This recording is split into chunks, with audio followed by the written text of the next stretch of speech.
We open our day with Death, entering a cafe in a smart black and red suit, holding a cane in one hand that they are leaning heavily on.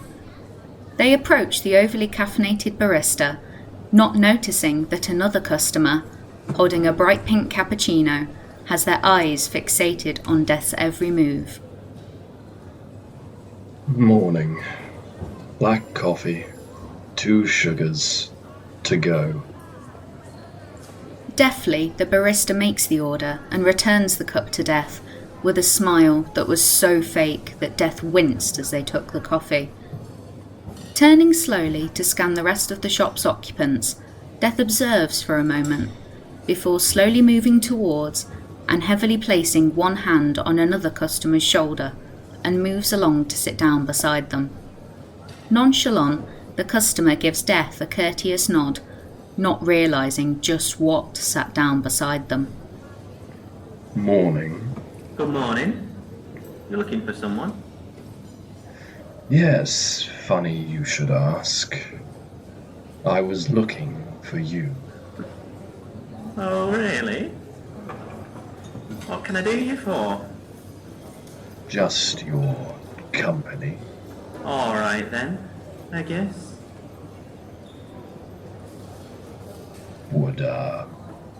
Would you like to hear a joke? Not particularly. Oh well.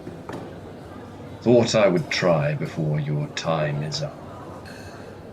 The customer scowls in confusion, shuffling slightly further away from the strange person who just sat beside them. However, as the customer turns back to their newspaper, they abruptly choke on their muffin while reading the sports.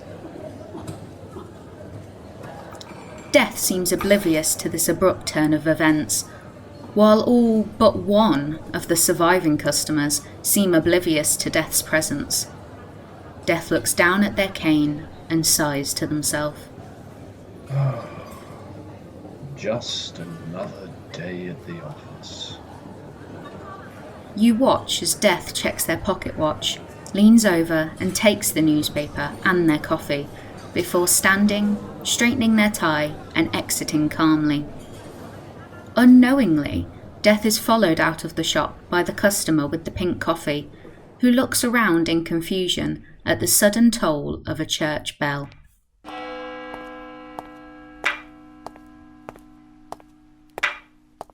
Upon leaving the cafe, Death follows a wooded trail into a public park calmly with their cane in one hand, newspaper tucked under their arm, and their steaming coffee in the other. You follow along peacefully until eventually their follower catches up to them, panting heavily, and stumbles into Death, causing them both to spill their coffees. The follower winces and looks up at Death, who is not impressed. Do you know how rare this suit is? Sorry, I just got built up in the momentum, you know. You're really fast. Am I? Yeah, you're hard to keep up with. True.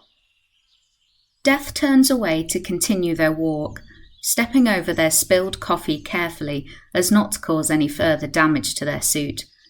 But Alex reaches out to grab Death's arm to stop them. Without hesitation, Death smacks their hand away hard with their cane. Ow! Do not touch me. That really hurt. Then you should not have done it. How else could I have gotten your attention back? And why exactly should I continue to pay attention to you? Alex pauses with a cheeky grin on their face and waits. Death stares hard at Alex and furrows their brow, before what little remaining colour there was in their face dissipates into a tired confusion.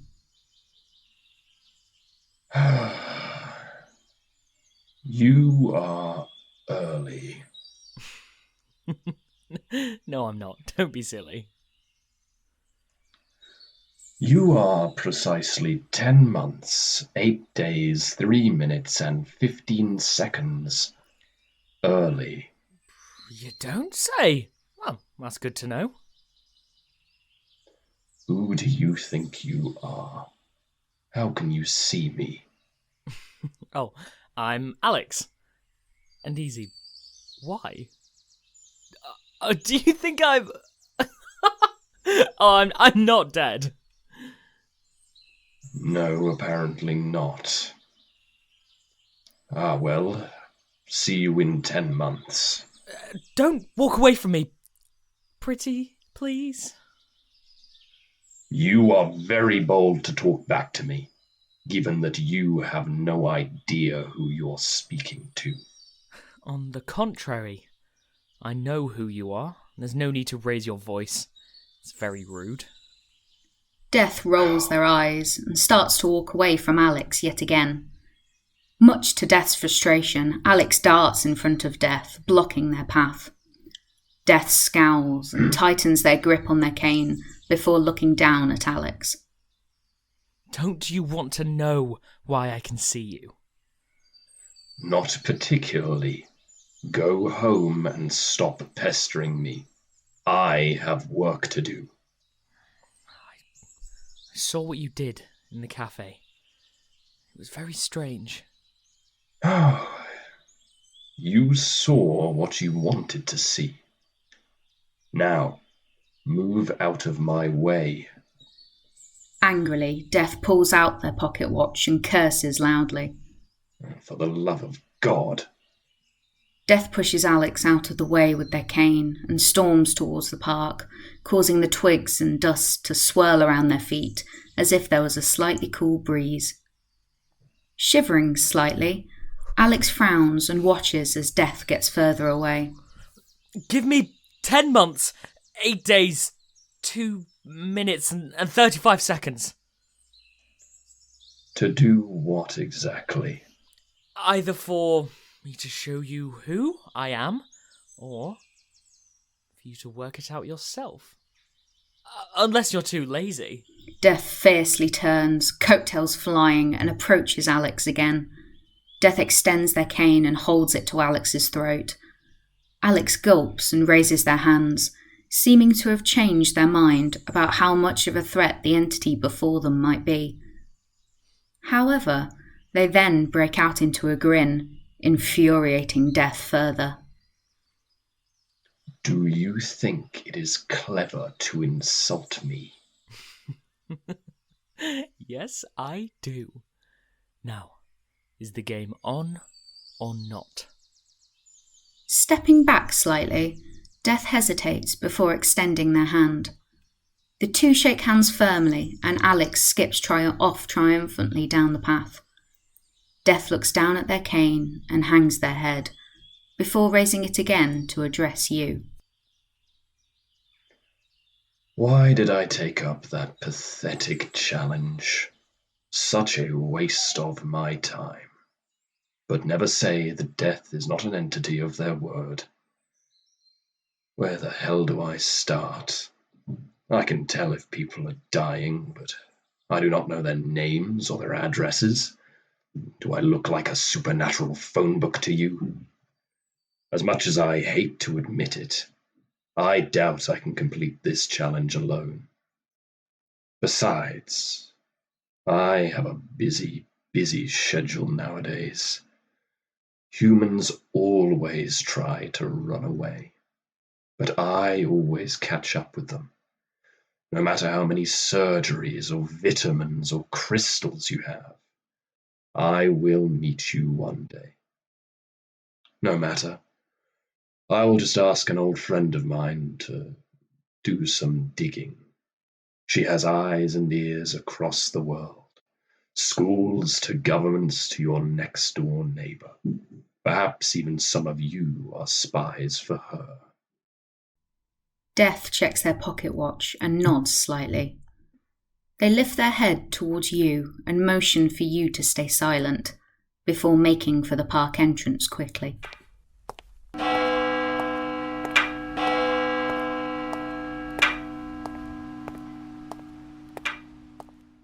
Turn your attention now to a dimly lit speakeasy-style bar, the kind with that stale smell of tobacco hanging like a fog, and there is always gin on tap. Flickering neon lights illuminate War seated on the bar top in military attire, sipping at a whiskey and playing with a knife absent-mindedly. She watches unfazed as her masked gang members drag in a victim, kicking and screaming with a bag secured over their head with duct tape. The gang members throw the helpless victim down at her feet as she leaps down and picks them up with one hand, throwing them into a wooden chair. Come on, we aren't going to hurt you, are we, boys? The gang members laugh and tie the interrogation victim to a chair with zip ties as War sits herself down on a chaise longue to watch while sipping at her whiskey. The victim continues to scream and thrash, which eventually causes War to throw her glass at the wall and stand up to smack the victim across where she presumed their face to be. She glares as someone knocks on the door, breaking her focus. Now stop your incessant screaming and bloody listen to me. Oh, will you shut that little prick up for 5 fucking seconds? I can't hear myself think. And can one of you answer the bloody door? Now, are you going to tell these nice gentlemen exactly why you thought it would be a bloody good idea to go around spreading all those awful lies about me supporting Extinction Rebellion, eh? We know everything. I just want to hear it from your fucking mouth. Okay? War grabs the back of the victim's head and pulls it backwards violently as a gang member scurries off to answer the door. I said, okay. War struts off to the bar to get herself another drink, swearing in various languages. The other gang member returns and whispers to War about a guest arriving. Well, send them in, you twat. Don't leave them waiting. War kicks the gang member as they go to fetch the guest while she takes a sip of her drink. She sits back on the bar top and leans back her head to down the glass. Listening to the wails of the victim as her fellow gang members begin the torture, she raises her head to fixate on you with one eyebrow raised. Oh, don't look at me like that. I do what I have to. You can't have rats in an operation like this. The enemy has the advantage over you then. Filthy wankers that spread rumours and lies. I always hunt them down like the vermin they are. And this is what happens. War gestures broadly to the victim being tortured brutally by the gang members, before her attention is drawn to Death entering, flanked by a confused gang member. Leaping down from the bar top, War stands in opposition to Death. The two pretend to prepare for a sparring match. However, after a few moments, the two enter into a familiar embrace. War guides Death to the bar and the two sit down on bar stools. Wincing at the sounds of pain emanating from the other side of the room, Death waves a hand and time stops. Long time no see, old comrade. Indeed. I see you are still in business. Oh, would you expect anything less of me? There's always room for me in this world. Humans are the same fucking creatures who are... Language. Ah. Yes. Same bloodthirsty creatures they were 2,000 years ago. Just need a push. You serve me well. We make a good team, especially away from the other two. Ah, yes. I forgot you always flatter me when you need something. What can I do for you, old chum? I have been given a challenge, and I need your help to complete it. You need my help? Why can't you do it yourself? I am preoccupied at present. I need you to find someone and work out what they are. Finding will be easy, obviously. But what do you mean, what they are?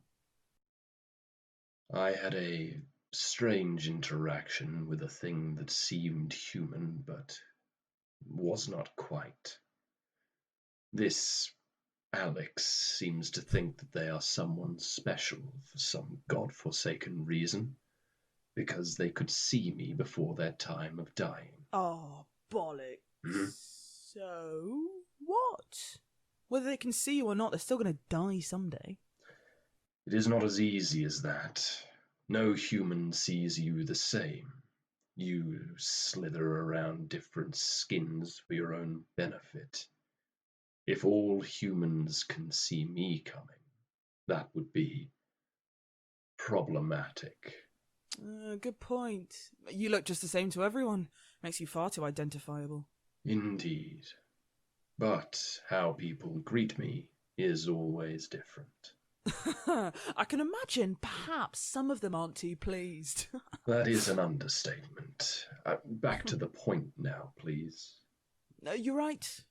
I choose to let these mortals see me and do my bidding. You hide in the shadows and sneak up on them. If they can see you, that would be problematic for your business. Is there anyone else that could see you without your choosing by any chance? I do not believe so. No. Oh, this is strange. I'll look into this for you. Thank you. Keep me updated. My pleasure. I'm always ready to lend a hand. Or a gun. Yes. Anything I can do in return today? Death gestures to the interrogation, but War shakes her head violently in protest. Death sighs and shrugs before extending their hand to War. War grins and shakes Death's hand before Death stands and exits, waving a hand to reinstate time. Smiling at the return of her favourite sound, War beckons a gang member over. Look into this for me, eh? Well, gosh, this should certainly be bloody fun. I haven't worked with my siblings like this in years. No matter if I'm out of practice, I can find anyone, anywhere.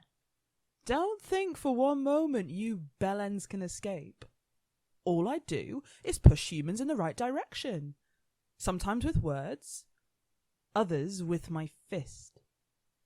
This Alex won't be too difficult to find, and when I find them, I'll make them squeal like the little runt they are. Smugly, War taunts the victim with a penknife before drawing a cleaver. She orders her gang members to get out and throws the interrogation victim to the floor while they are still in the chair. She grins and kneels down beside them before looking up at you with a smirk to the sound of sirens.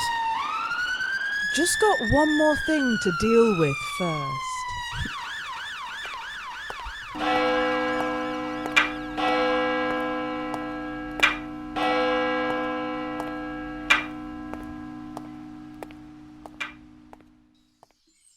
Away from that grisly scene, Alex is seated under a tree in that same park from earlier, reading peacefully on a bench. Slowly from the trees, War struts in and seats herself on a bench opposite Alex. War is playing with a small blade, letting it dance across her fingers in a way that is both mesmerising and menacing, while keeping her gaze intent on Alex. Could you stop staring at me? It's weird. My apologies. I was lost in thought. Alex shrugs uncomfortably and continues reading their life advice book, burying their nose in the words intently. Slowly rising, War saunters over casually and leans over the top of the book, bringing her face within mere inches of Alex's. What the hell? Oh, God, you made me jump. Oh, why are you reading that rubbish?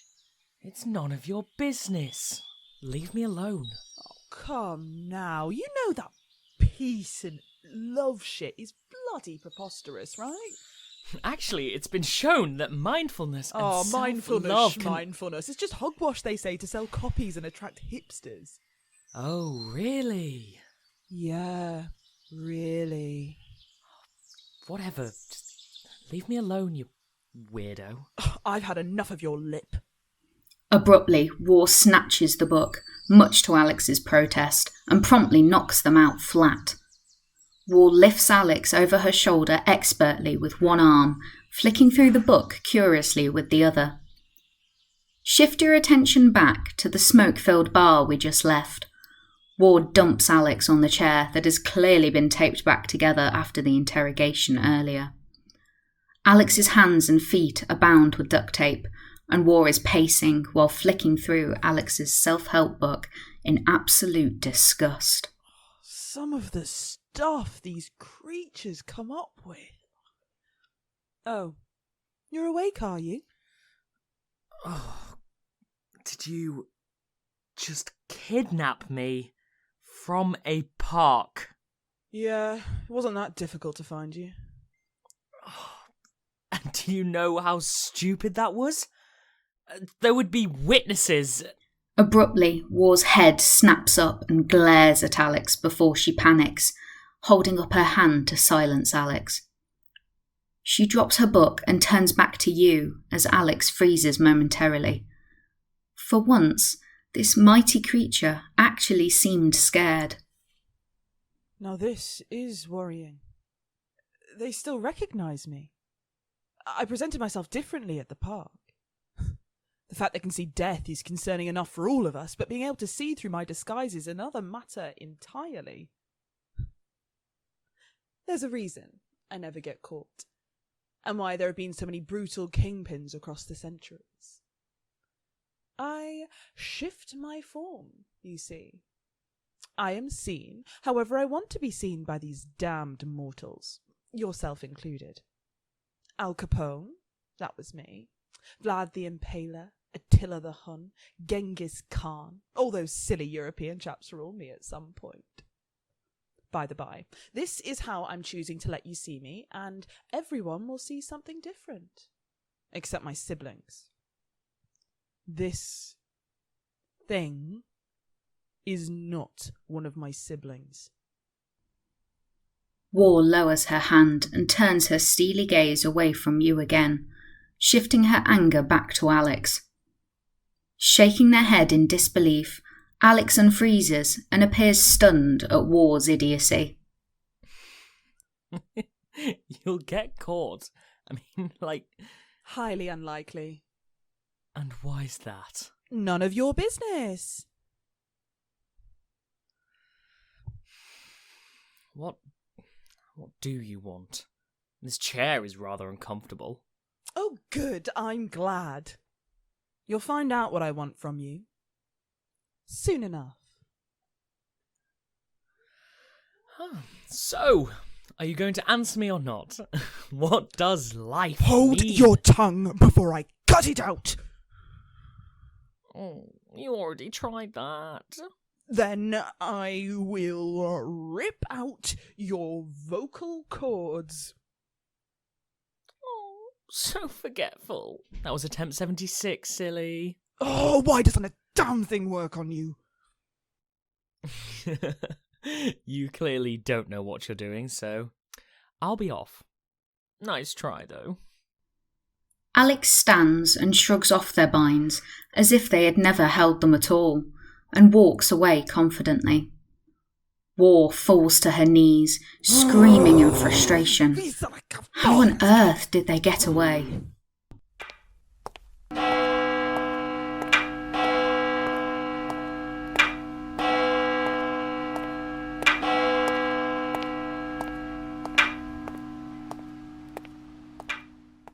A paint-splattered pestilence runs through the door abruptly in dungarees and a suit jacket, tie askew, and nearly trips over War. Pestilence glances over at you and mouths help desperately as War leaps back to her feet angrily and glares down at Pestilence, gradually stepping closer towards him. With each step she makes, Pestilence takes one back until he is backed up against a wall. He shrinks down from his older sister, trying to keep as much distance as she will allow, fiddling with his fingers nervously. Will you watch where you're going? Oh, I'm sorry. I just heard you needed my help. With something? Just spit it out. I'm sorry. I just wanted to help. And running into me was part of your plan? No, not exactly. No. Oh, for the love of everything unholy, when you finally get out what you're so desperately trying to say, will you bloody help me or not? Of course I will. You know, I'm always happy to help. I'm flattered you asked me, to be honest. I didn't really have a choice, did I? The famine just tags along like a pathetic puppy, and death. Let's just get down to business, shall we? I've wasted enough time on this. You wasting time? That's unheard of. I mean, you're always so efficient. Well, this time I wasn't. Oh. Well, what can I help you with? Death is in a predicament, and I volunteered to help. There's this little shit called Alex, and he... Alex? Are you serious? That's one of the least scary names I've ever heard. I mean, it's just like Gary or something. You dare to bring up his name after what you did to him? I'm sorry. I just sort of slipped out. Will you learn to shut up and just listen for once in your existence? Pestilence bows his head even lower than you would think possible and nods sheepishly. War punches the wall beside his head, causing Pestilence to cower even further. She smirks and winks back at you before backing off from Pestilence finally. He breathes out a sigh of relief and straightens himself up, tie included, standing to attention. This thing can see us, including through my disguises, which is a big problem. No human should be able to see entities such as us in our true forms. It would ruin my reputation for a start and be problematic for death. So do you know what they are? No. They resisted all my usual techniques. Wow. There must be something special then. Not even a scratch on them. Then the cocky bastard just walked out as if nothing had happened. Wait. They escaped too? Well, yes. But it wasn't my fault. Unlike you, I don't fuck up every single task anyone ever asks of me. I don't always mess up. I mean, what about those bioweapons? You can't follow a simple instruction not to touch anyone. Yeah, that. Oh, quit distracting me. It's not my fault that thing escaped. I never said it was. You just made me think it was all. About what exactly? Well, this Alex person can't be human. Otherwise, they wouldn't be able to heal so fast and resist you and all that. I could have worked that out by myself. So did they say anything that could indicate a weak point? What on earth do you mean? Like a topic that's sensitive or meaningful for them. It's a possibility. Why? Because I could take it away from them. Duh.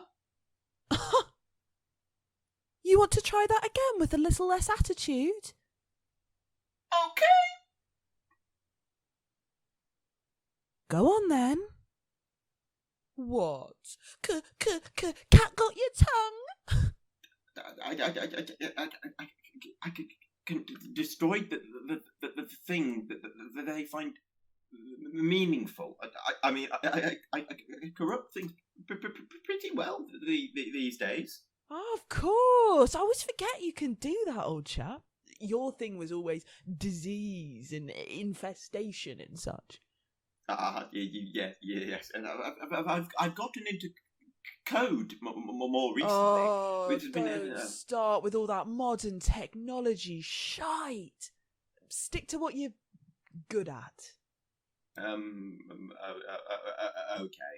I've been playing around with some viruses lately. I wonder what I'll come up with next. Oh, I certainly look forward to it. Spanish flu. That was you, wasn't it? Yeah. But all those beautiful slow deaths. One of my finest jobs. See, politicians are very malleable nowadays.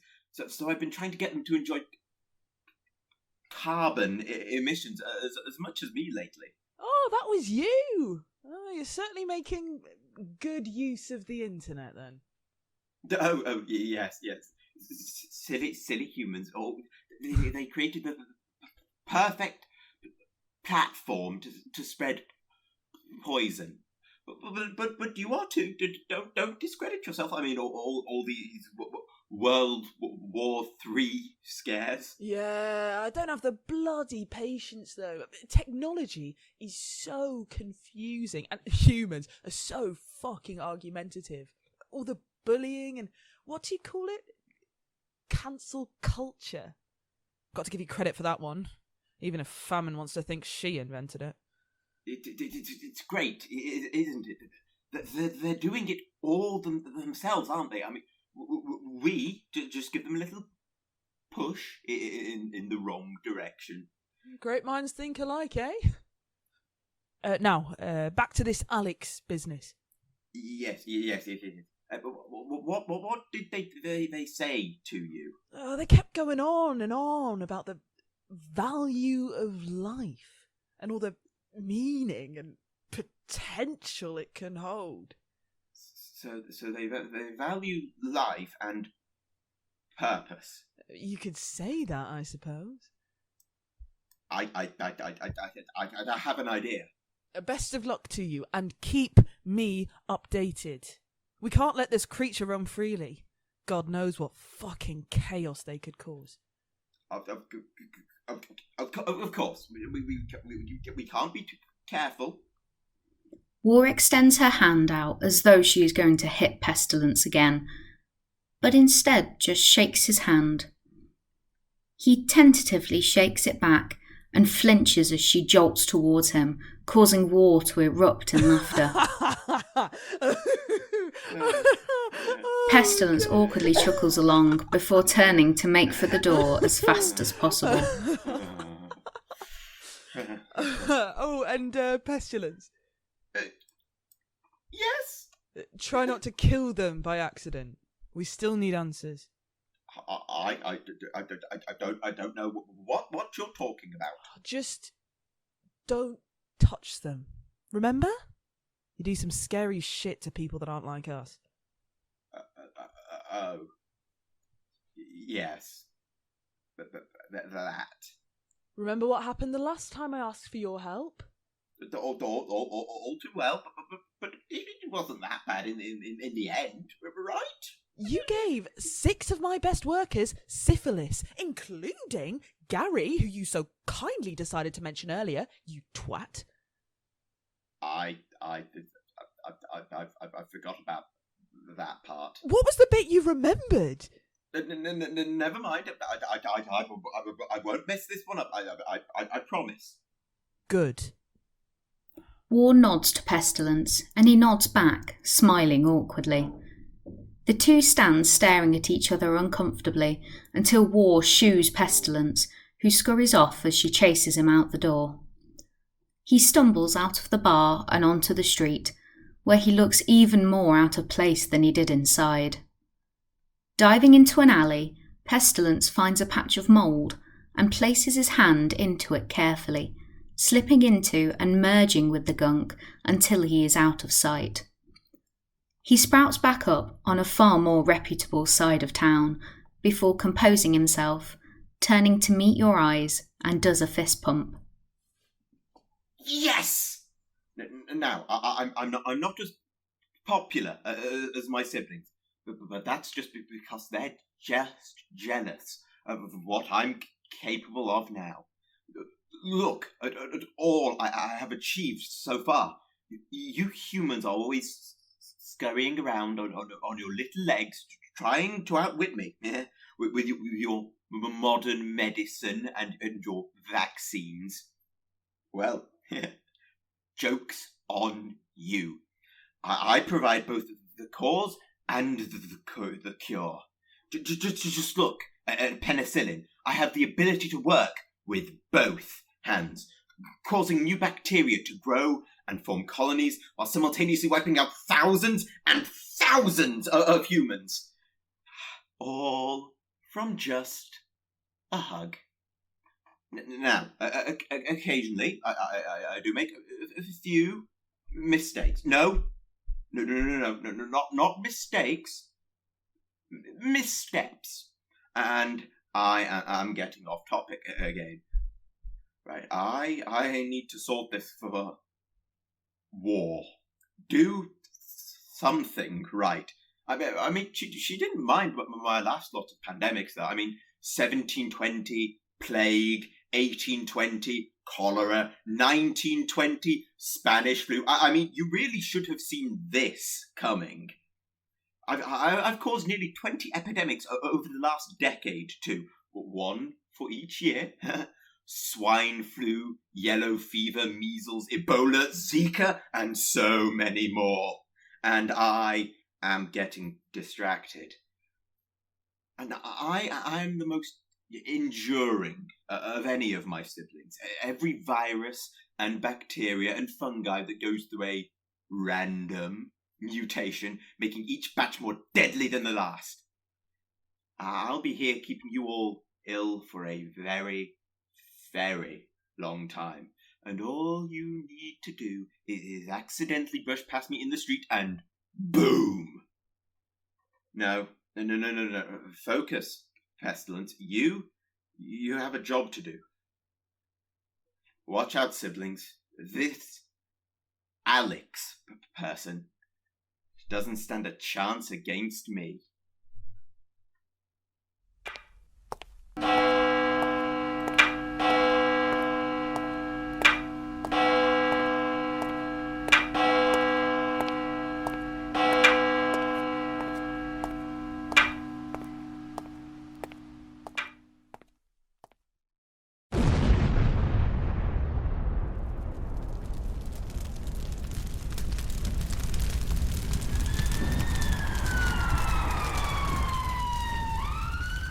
Pestilence grins at you and motions for you to be silent before your vision goes black again.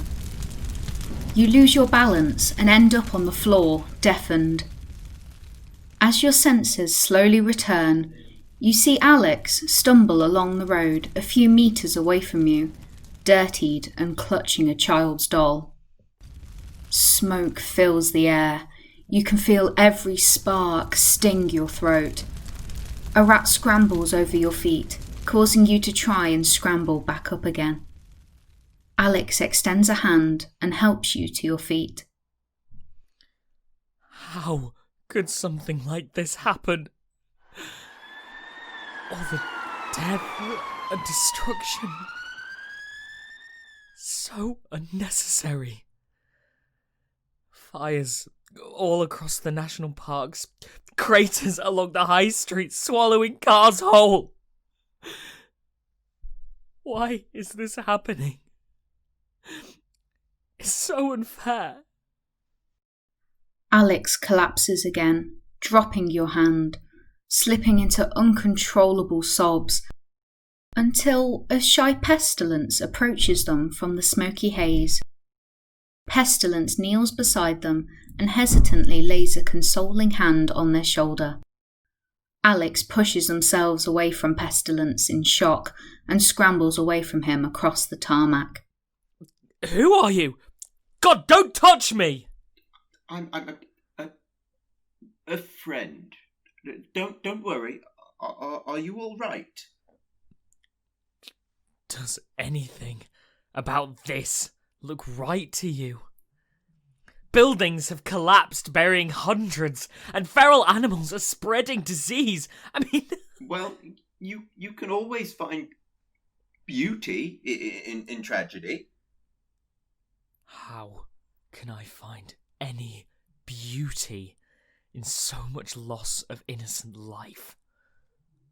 Loss can often bring out the best in people. The humanity, so to speak.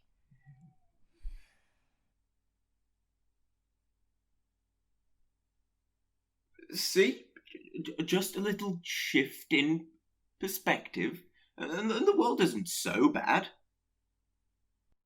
Alex smiles and leaps back to their feet, moving eagerly towards Pestilence, who, out of habit, backs away. Confused, Alex offers their hand politely to Pestilence and tilts their head reassuringly. Tentatively, Pestilence takes their hand and looks down in absolute shock, before Alex breaks their confusion. I'm Alex, by the way. It's nice to meet you. Oh, nobody's ever said that to me before. Well, happy to be the first. I'm sure I'm not the last. You're too kind. What's your name? Oh, me? I'm Peter. Peter. What do you think of all this, then? Of what, exactly? All this destruction and disease. Isn't it horrible? Well, I wouldn't say it's all horrible. How? There's a certain admiration I have for these events. It's like watching a stack of dominoes fall one after another. Everything has to be in the perfect position for the next domino to fall and make a full catastrophe. There's an art to it, you see. What are you saying? That this is all set up? You could say that, yes. Then the person who set this up is really cruel and sadistic.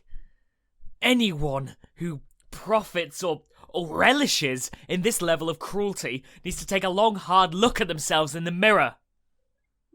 What if they're just doing their job? Why would anyone want a job that causes so much pain? Don't ask me. I wouldn't know. It makes me question whether there's a point to my existence. If all my hard work just gets destroyed as soon as I'm finished with it. And what do you do? I'm a conservationist. I look after the environment and the wealth of life and beauty that nature brings to the world. You? Me? Oh, I'm a sociologist. I advise the council. That's awesome. It sounds fascinating. Thank you. I take pride in my job. As do I.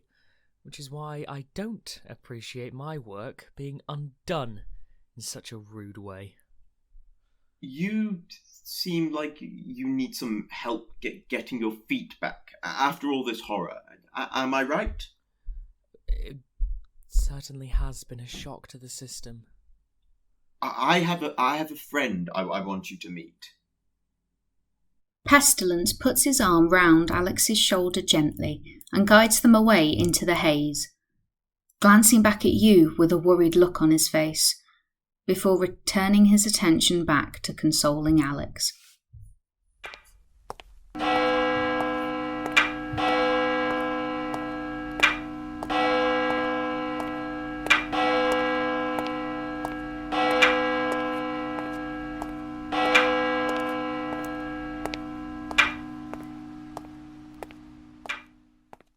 The smoke overwhelms you again, clouding your vision temporarily, until it clears to reveal an expensive apartment. You see a scantily clad famine strut into the living room, holding a tripod and a chair. She poses on the chair and sets up the tripod in front of her, plastering her biggest smile on her face, and addresses the camera excitedly. Hi everyone! So before we get started on today's super workout routine, I want to say a huge thank you to my friends at eBubbles. They created these amazing little pills that make you lose weight like so fast. Like it's unreal. So, just for you, I got you a discount. So just use the code FABFREYA at checkout and you'll get a free trial for a week and then only pay the small amount of $99.99 per bottle. In no time, you could have a body just like mine.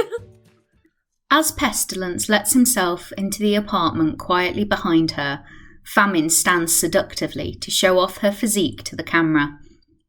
Pestilence drops the magazines he was carrying and his jaw falls as he sees his sister.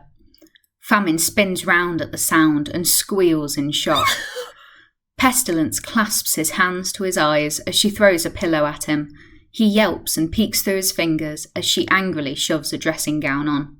What are you doing here? I didn't know you were a cam girl now. I am not. I am trying to sell these tablets to my followers. Oh, what do these ones do? Ugh, they drop your weight and can also give you a stroke and heart failure, so a win-win for me. Very clever. Ephedra, am I right? Yes, actually. I always forget you know more about this modern medicine stuff than I do. Found anything new that works even better? Well, I hear tapeworms are coming back into vogue. Oh, now they are useful little bastards. Pestilence scrambles back to pick up the magazines he dropped at the door and presents them proudly to Famine in a very haphazard pile. She chuckles, shakes her head at him, and takes one off the top and starts flicking through it, leaving him still holding the rest of the stack. Indeed, fascinating creatures. You see... Wait, no. That's not why I'm here. Yeah. Why are you here? I rarely see you nowadays. No, I've been busy. Lots of politicians to corrupt. You know how it is. Oh, makes sense. How has that been? Okay, they're just as greedy and selfish as ever. What have you been doing? I haven't heard much about your side of things either. Oh, you know, I've just been focusing on the youth, very impressionable. Always seeking the next high makes my job so much easier. I can imagine. Now, no. I need to ask you a favour. Oh, God. Not another one. Please don't tell me this is another one of your schemes. No. This is to help war and death. See, we have a small problem involving War and death asked you for help first. Well, yes, but that's not the issue here. I am going to strangle both of them. Why didn't they come to me? Don't start with that again. Just hush for 2 seconds and listen, will you? So, there's this thing where this Alex person conceals who we really are, and they aren't harmed by war or scared by death, and they could only just be manipulated by me, and I need your help to work out what they are before it is too late. Can you stop pacing, please? You're making me dizzy.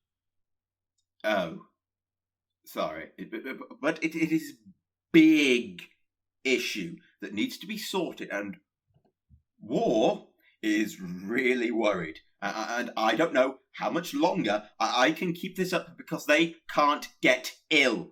I could touch them. What? I know. This is unreal. And they didn't interrupt into sores or blisters or anything.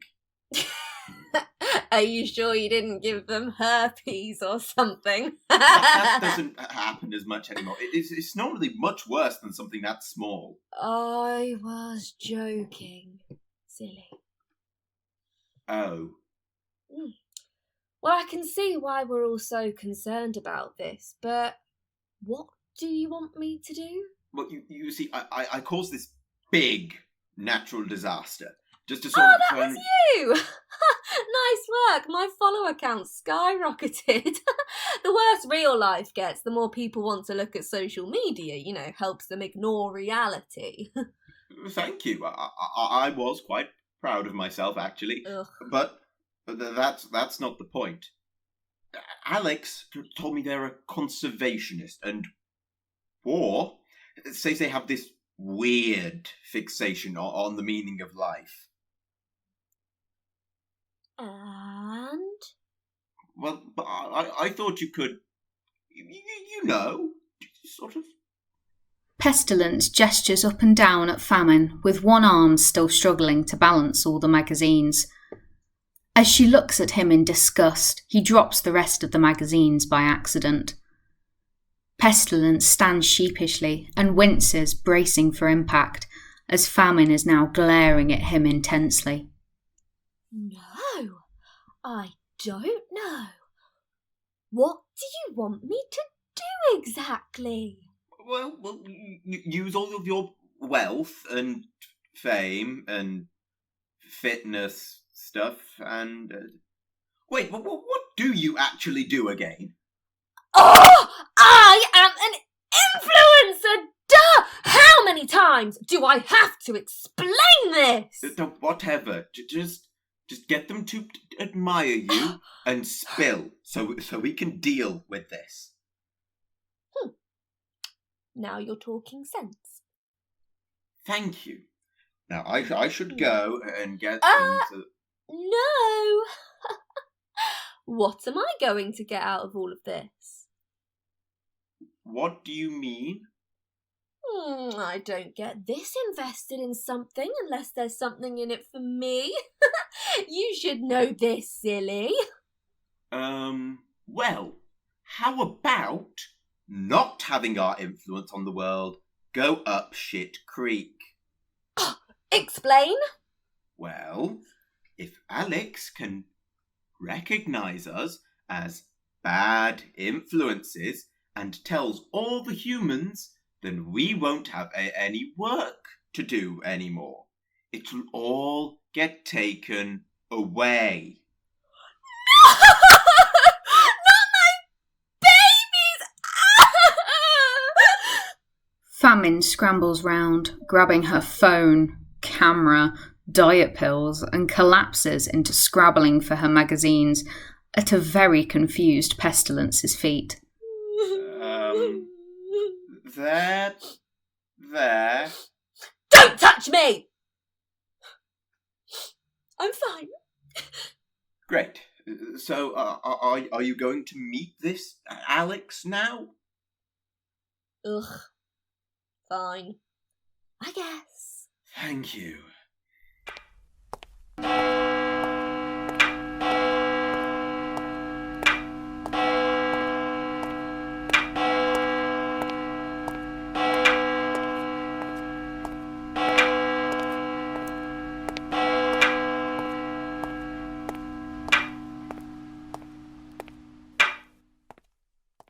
Pestilence leaves Famine alone for a moment to go and collect Alex.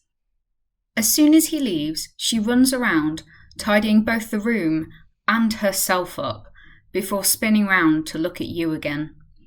She has a full face of makeup and is now wearing a fur-lined pink dressing gown. Oh, do I look okay? Who am I kidding? I look fantastic. Famine winks at you as Alex enters the flat, looking nervously behind them at the door, presumably at Pestilence. Famine leaps to her feet and immediately takes Alex's arm and guides them to be seated on a deluxe chaise lounge. As Alex sits down, Famine makes a point of sitting far too close for Alex's comfort. A little birdie told me you could do with some advice. Yes, thank you. Sorry, what's your name again? I'm Freya Warrington, but you can call me Ms. Warrington. Right. Okay. I'm Alex. And what seems to be the problem, darling? Oh, don't call me darling. That feels weird. I'm looking to feel like myself again after the tragedy. I understand. Regaining a sense of control after something so traumatic is like so important. Yeah, I guess. Odd way of putting it, but sure. So, how are you feeling about yourself? Famine winks back at you before she lays her hand on Alex's thigh. You can't quite tell if she's flirting or being reassuring, or some very awkward combination of the two. Alex brushes her hand off their thigh and stands up to get further away from her, notably uncomfortable. Can we just talk for a minute first? Oh, come on now, you can trust me. Why? Well, listening to people's problems and giving advice is what I do for a living, duh! Wait. Seriously? You? Yeah? Why are you so surprised? Oh, God. Oh, I'm just shocked anyone took you that seriously. Rude much! I have an extensive platform of followers! Oh, you're one of those internet gurus. Uh-huh. And I'm here to help. Great. Let's get this over with. Goody. Now, how are you feeling about yourself? A bit lost, I guess. The tragedy hit me really hard. All that death, the pain. So you need some comfort, or you want to reinvent yourself? Well, neither. Oh, no matter. I have just the selection for any occasion. Winking at you, Famine pulls out a suitcase from underneath the chaise lounge and opens it up. Giggling in excitement, she begins taking out various items, coveting them herself before offering them to Alex. Herbal tea? No. Vegan chocolate? No. Gym membership? No. Diamond jewellery? No. A new car? No. A vintage wine? No. Cocaine? Definitely not. Plastic surgery? That was the final straw. Much to your surprise, Alex stands and upturns the suitcase from their laps, spilling its contents all over the floor. Desperately, Famine scrambles to try and pick them all up again, checking each object to see if it had been broken or damaged, squealing and muttering away to herself in protest. Alex stops her by grabbing her wrists and forcing her to look them in the eye. For once, Famine seems frightened. Will you shut up? God, you are a sly, conniving snake.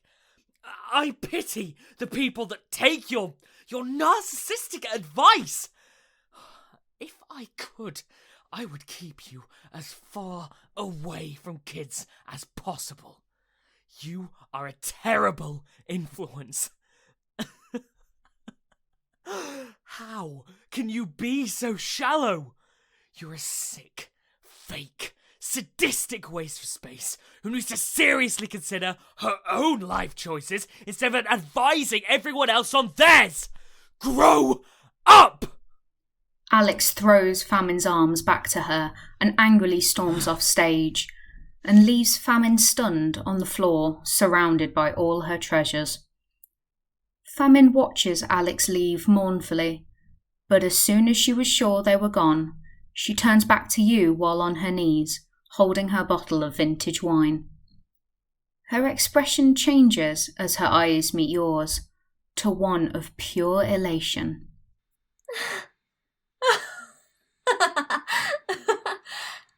Was it something I said?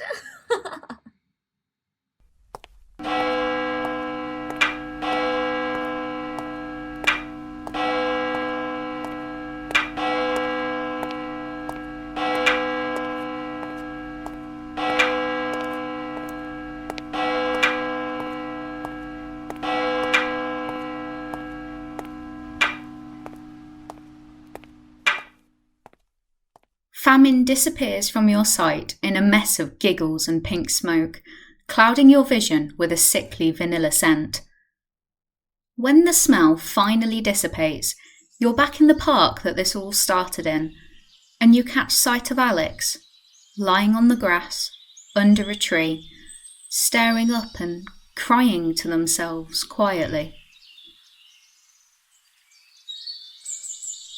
Why is existence so miserable?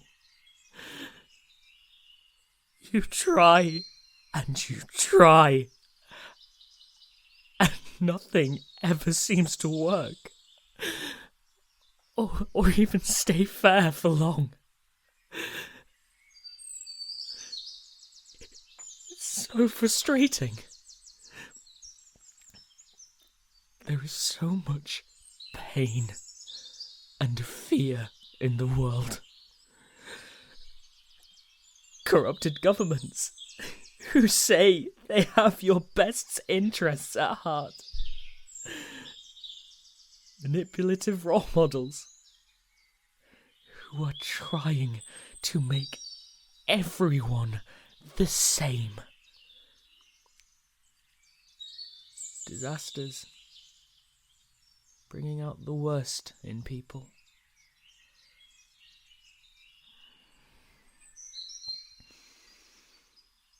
Crime rates are through the roof. Unemployment is rife. Overcrowding is rampant. And prejudice is just there at every turn. Did you know that less than 10% of sexual assault cases actually end in a conviction of that offence? Constantly, you just get beaten down over and over again with only two damn certainties in your head. Alex abruptly sits up and points angrily towards you, almost choking trying to get the words out. Now you can see just how bloodshot their eyes are, how blotchy their faces, how much despair is exuding from someone that usually produces such happiness and light. You almost feel sorry for them. Before you remember, they seem angry at you and the world. You are alive. And one day you will die. Which makes so little sense when people fear death. Why would you fear one of the few certainties in your minuscule existence? After those last words, Alex seems to hesitate, blinking in silence for a moment, before shaking their head and getting to their feet. They rub the tears from their eyes and walk away from you without so much as a courtesy glance your way to say goodbye. They just walk away, head low, muttering away to themselves. Why did I say that?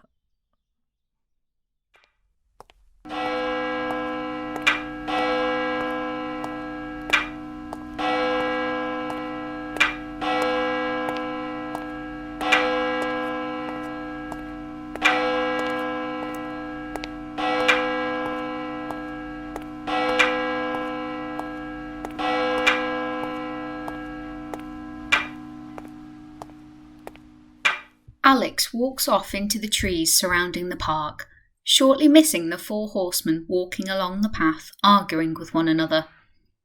War makes up the front, shouting at pestilence, who in response is cowering at the back behind Death.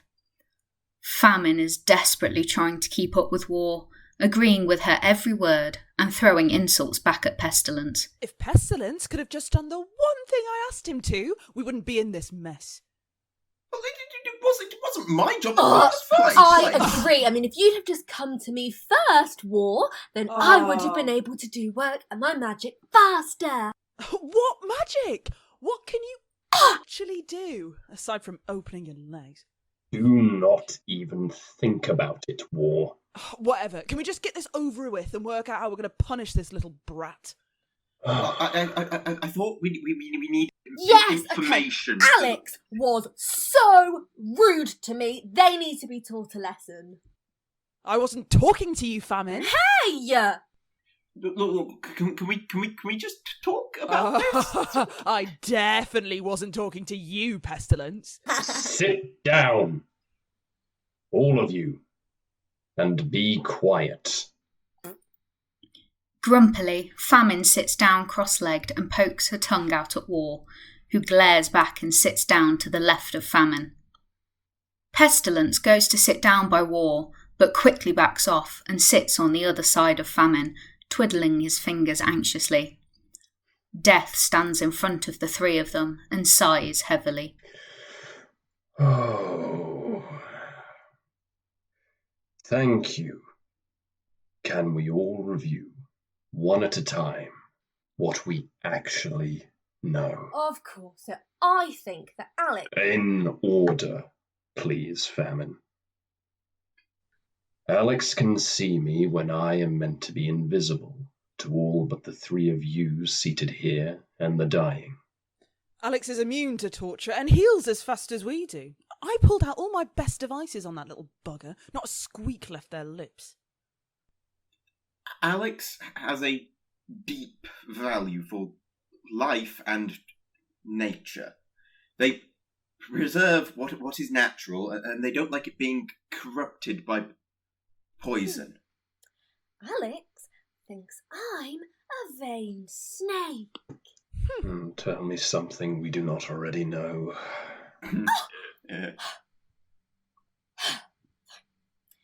Alex holds strong moral fibre. They resisted every single thing I offered them. No creature I have ever met before can resist that much temptation. This information hasn't gotten us anywhere. I feel like we're still at square one. Not necessarily. I agree with War. We still know nothing of importance. Oh, let me at them again. I'm sure I'll be able to squeeze something out of that little... Look, can we not just leap right back into violence? Oh, I could try that technique that I learned. Back in there. Which one? Can I watch? No, you sadistic fuck. Language. Oh, fine. Just tell her to stop drooling so much over torture. It's weird. Hey! You can't say you don't enjoy your job. Yeah, because it gets me results, not because it gets me off. Oh! I am staying out of this one. Every single time you have this weird-ass thing about violence. Idea what it is like to Virgin? be Are you fucking kidding me? You're the one who decides to spread her legs for anyone that comes past. Are you joking? Well, at least I have experience, you little shit. I'm just going to go kill all the men. I want to kill all the men because I can't. Famine and War leap up and start to argue loudly and push each other around. Pestilence backs out of harm's way and tries to interject gently, but is mostly talked over or yelled at to be quiet. Desperately, Pestilence looks back at Death, who looks at you. Death rolls their eyes and lays down their cane before getting in between the quarrelling pair. Will the two of you please be quiet and stay on topic? Sit back down, away from each other. She started it. Are you actually serious? I do not care who started it. Just sit down. Now! Famine sits herself back down next to Pestilence, who is still staring at the floor and avoiding making any eye contact with War whatsoever. War produces a hip flask and takes a long swig before sitting down under a tree, angrily glaring around at everyone, particularly Pestilence. Thanks for having my back there, Pestilence.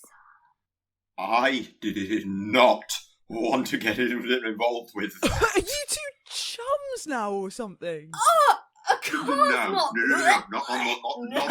No. Oh, learn to talk properly or just shut up. War! That was uncalled for. Pestilence can take his time with words, but his points are still valid, just as yours are. Be more patient with him.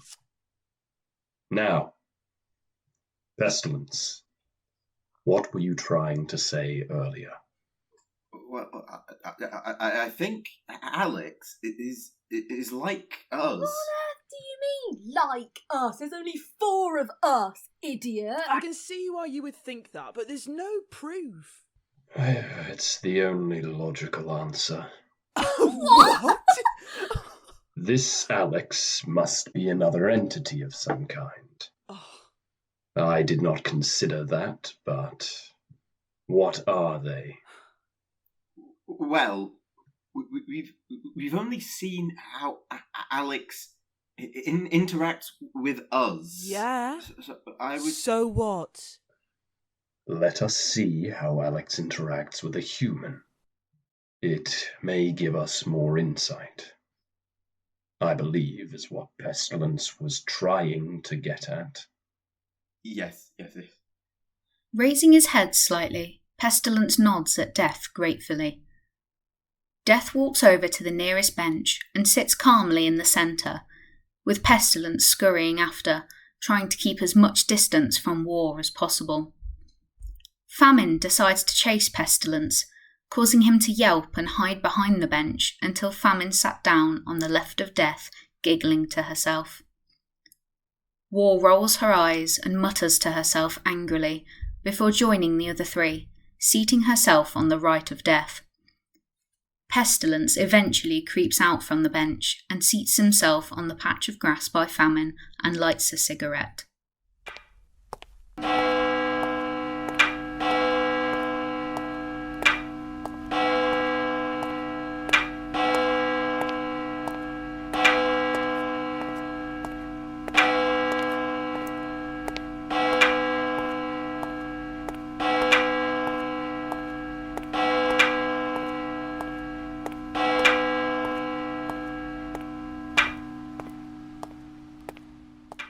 Alex walks into the park arm in arm with a stranger wearing a patterned headscarf.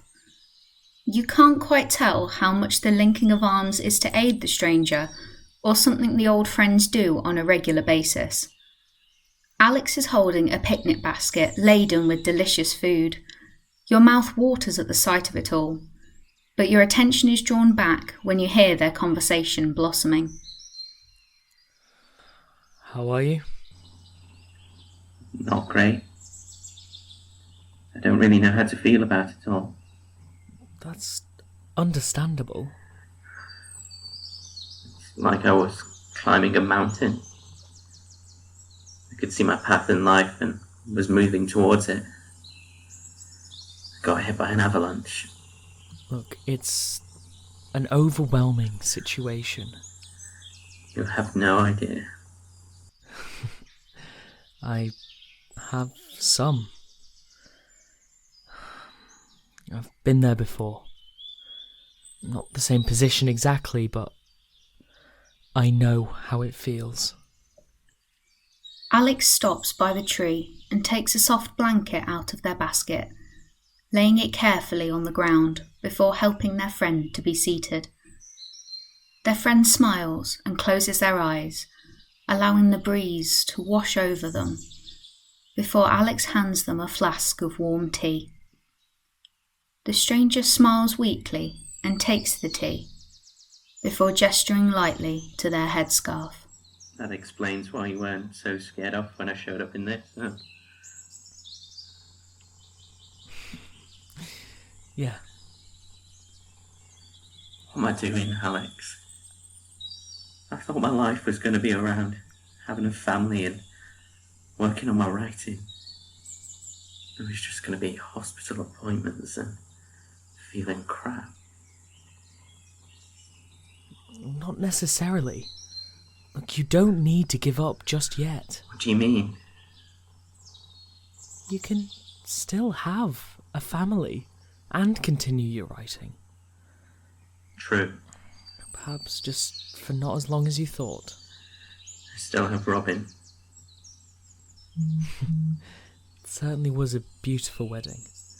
Thanks again for inviting me. You're welcome. It was great to have you there. It's a shame there won't be any children in the honeymoon pictures. Oh, come on. You can't lose hope so quickly. Look, you still have a chance to make that dream family. Might be able to have kids after all. It's quite possible. Oh, chemo would kill any chances of me having kids. You don't need to give up just yet. There are ways around it. How? Well, you haven't started chemo yet, have you? No. I have to ring my doctor about it. Okay, so why don't you speak to your partner about surrogacy? Robin is worried enough as it is. I know this may be a strange situation, but you could use in vitro to have a child, and they will still have a living part of you. I'm terminal, aren't I? Even with the chemo.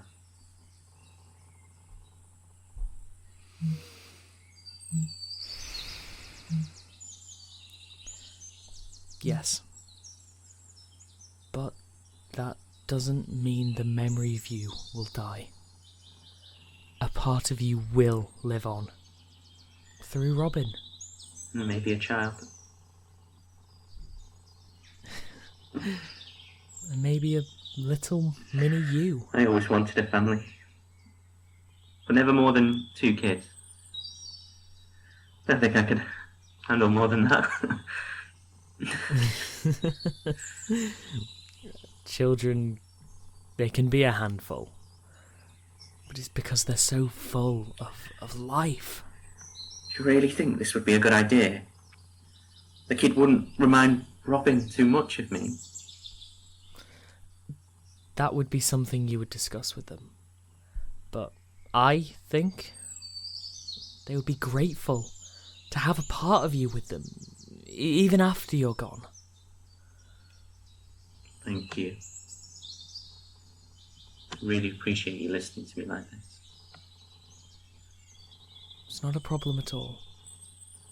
You know I'll always be with you. Till the very end. I'm going to call Robin and ask her what she thinks. I won't be long. Stay here. The stranger stands with a helping hand from Alex, and the two embrace tightly for a moment, before Alex sits back down on the blanket with a small smile on their face. As the stranger walks a little way down the path to call their partner, they pass the 4 horsemen, who look rather eclectic sat together. War is in a vintage military jacket and combat boots, staring at Alex angrily. Famine is beside her in the most floral and revealing maxi dress possible, with her nose buried in her phone, and Pestilence is anxiously smoking a cigarette. The stranger notices Pestilence smoking and points at the cigarette. I'll kill you, you know. You don't say. Well, doesn't everything? The stranger frowns and hurries past and dials their partner as they walk off. Together, 3 horsemen descend into laughter. But famine, war, and pestilence are silenced Yes. as they hear a familiar bell toll, and they notice Death has gotten up and is not laughing. Death is standing behind them, holding their cane in silence, and is looking almost disappointed at the three of them. After the stranger is clearly out of earshot, Alex stands and takes a deep breath, composing themselves. Looking up slightly, Alex looks at you and mouths, "Wish me luck," as they fold their arms defensively, as if preparing for an argument. Stop hiding. I know you're there. War stands first, making for Alex angrily, with Famine copying her. Pestilence looks to Death for permission, and Death nods to Pestilence. In response, Pestilence raises his hand to his mouth and blows lightly, causing a cloud of flies to surround War and Famine, preventing them from attacking Alex. Death checks their pocket watch while leaning heavily on their cane, before approaching Alex with Pestilence following behind. Well, we meet again.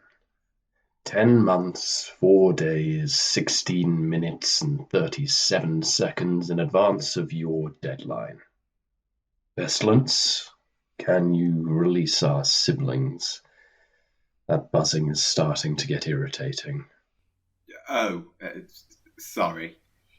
Oh, What the actual hell, Pestilence? Calm yourselves. I asked him to. Now, stay quiet for a moment while Alex and I talk. Oh, the grown-ups are talking now, I see. You really think you're that above your siblings? You have no right to comment on my relationship with my siblings. Well, you clearly just used your siblings instead of getting your own hands dirty. Quite the contrary. I was always present. You should treat them with a bit more respect. Have you worked out who I am yet? Well, we know you're some kind of divine entity, like us. Oh, very good. Nice work pretending to be a friend, Pestilence. You nearly had me fooled. Well, thank you. I tried my best. You see it. Whatever, okay. You're immune to my charms, and I want to know why.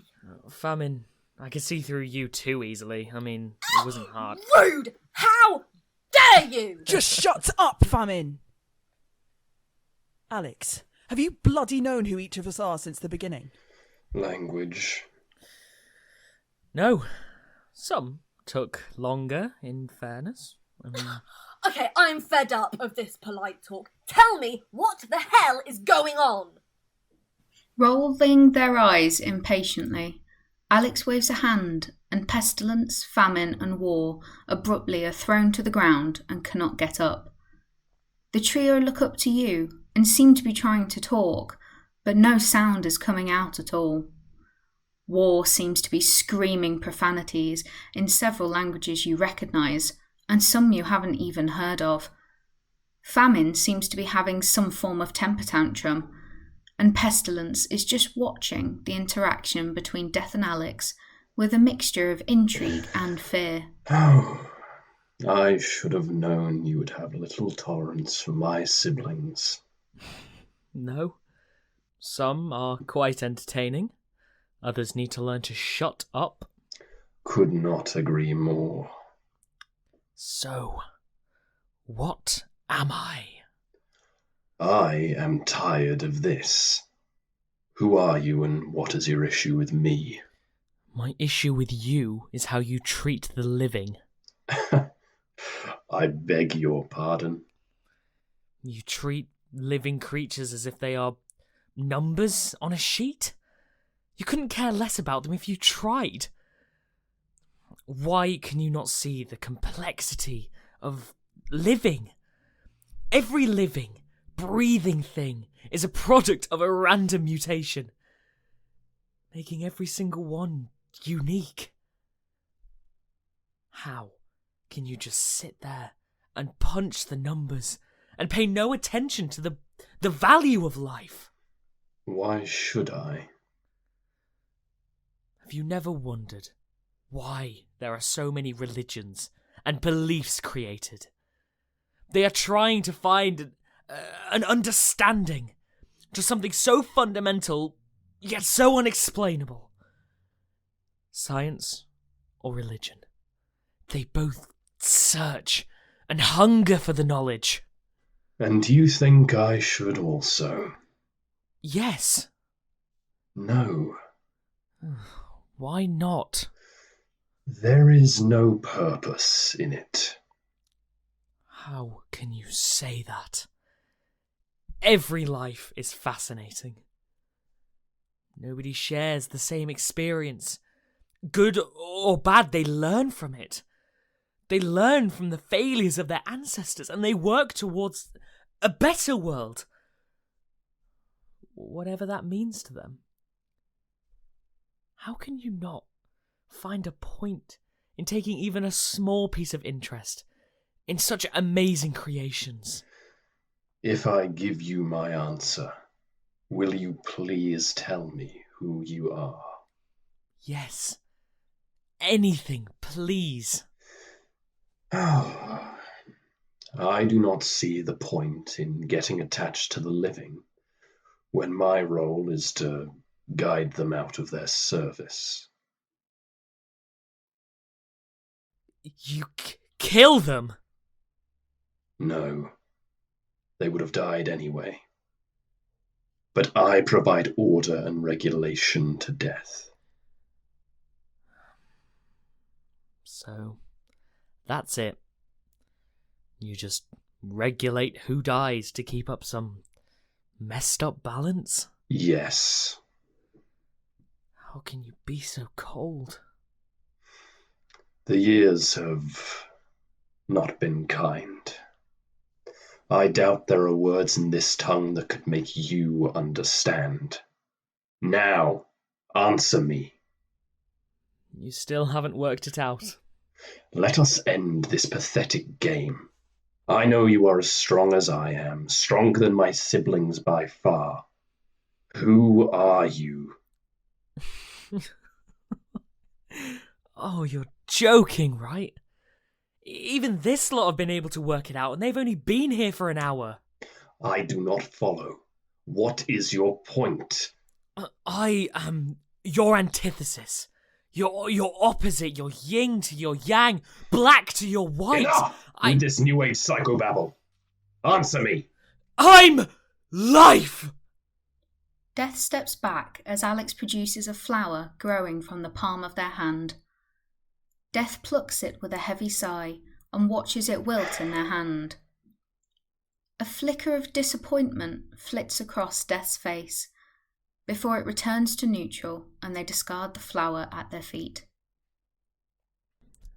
Do you understand now? All these millennia, I have been following the progress of life, and I have been fascinated by it. I am reborn, and pass, and then am reborn again, to experience every aspect of living. I regulate it. Keep it from mutating to the point of detriment. I am always there, working in the background, providing hope to the living. And what does that have to do with me? I don't understand why you just play your role and don't take any interest in why or how these things are happening. I am ineffable. I am the be-all and end-all. That is all anyone knows, and it is all anyone needs to know. Human or divine, that is what I am. Do you seriously expect me to just accept that? I'm death, and that's all there is to it. Yes. Why? Did you expect something more from me? Yes. I wanted to try and change your perspective. Why should I? Since the beginning, humanity has hated me, and I have come to terms with that. Aren't you tired? of being hated. Have you ever considered that the reason they hate you is your own fault?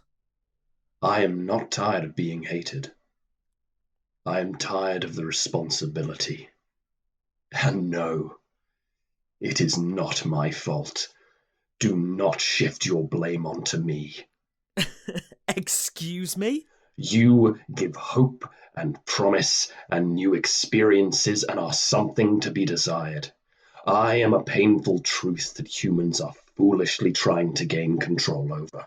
I help people come to terms with their death. Do not lie to me. You help people make the most of their dying moments. You ensure their life did not come to nothing. Is that really such a crime? You get too emotionally invested. Too fragile. And what? You're jealous of me or something? Not at all. I merely want humans to reconsider how they see their own deaths. And how they do that is none of my concern. But your death! You should be the one! No! You should They need to work it out for themselves. work what out? It is all well and good to focus on ensuring that your life has meaning. But what about your death? What do you mean? Consider the importance of your death. After your passing, you leave so much more of an impact on the people that you knew, and perhaps even the ones you didn't know. Death produces their pocket watch in one hand, cane in the other. War, famine, and pestilence wince and writhe during each bell toll, seeming as though every echo was shaking each of them to the core, filling the three with a look of pure terror. You never imagined such powerful beings could be so terrified, but you must fight every instinct to help them and draw your attention back to Death and Alex alone. Believe what you want to believe about existence. But remember, there is only one certainty, and you are looking at it.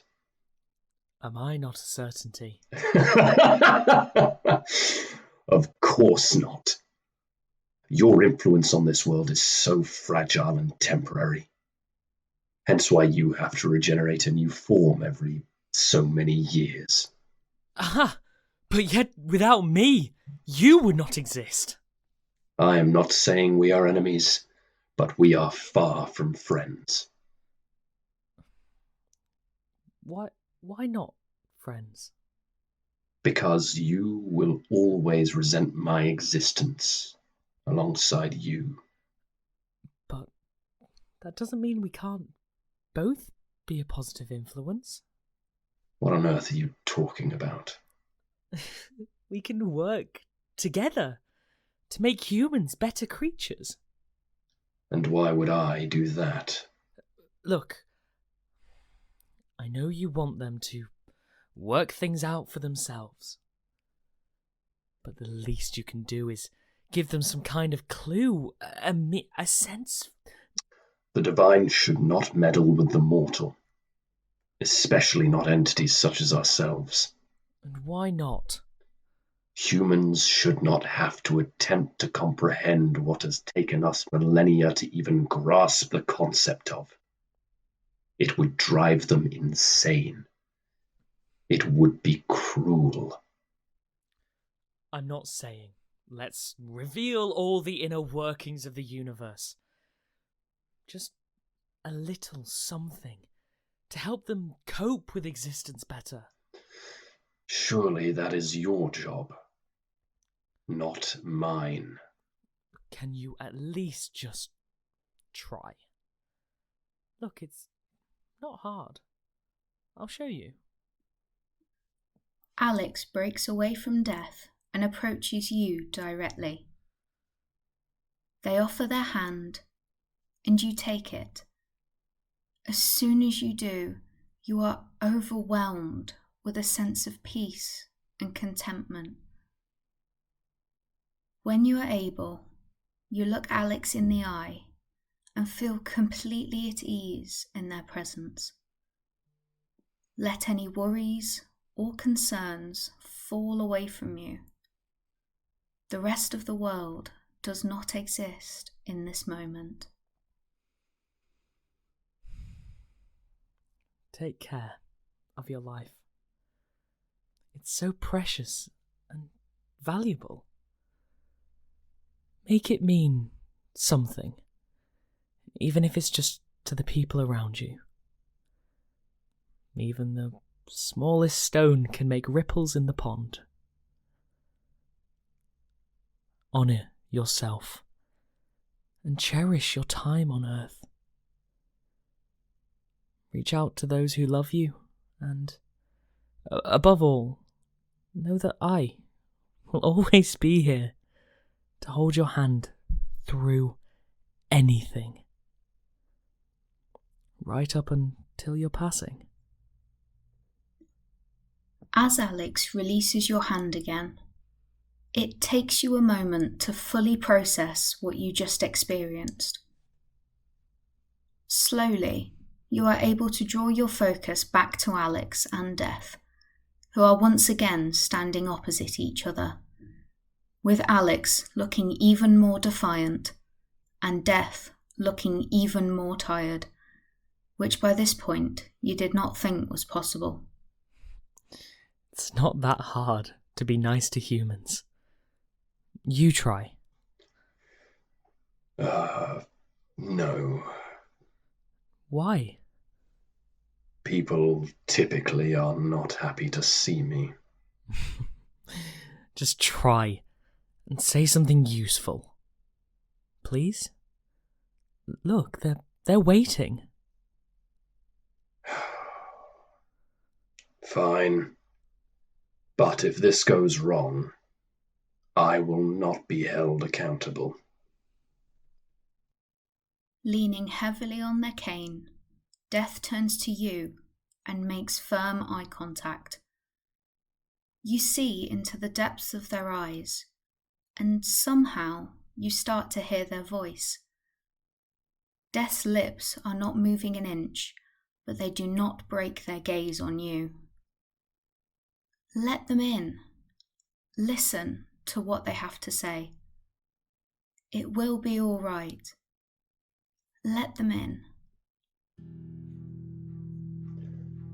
Sooner or later, you will see me again. I am eternal. Do not try to fight it or run from it. You will just make yourself miserable. However, it is important to remember the legacy you leave behind. It does not have to be huge, but your death will leave an impact. Live whatever life you please, but remember I have listened to so many lives. I do not expect you to be glad to see me. Quite the opposite. However, if you have lived how you want to live, our meeting will not be as difficult. Be content with what you have done. Be sure to give me a hell of a story when I come for you. And I will guide you through your passing. I will see you when it is your time.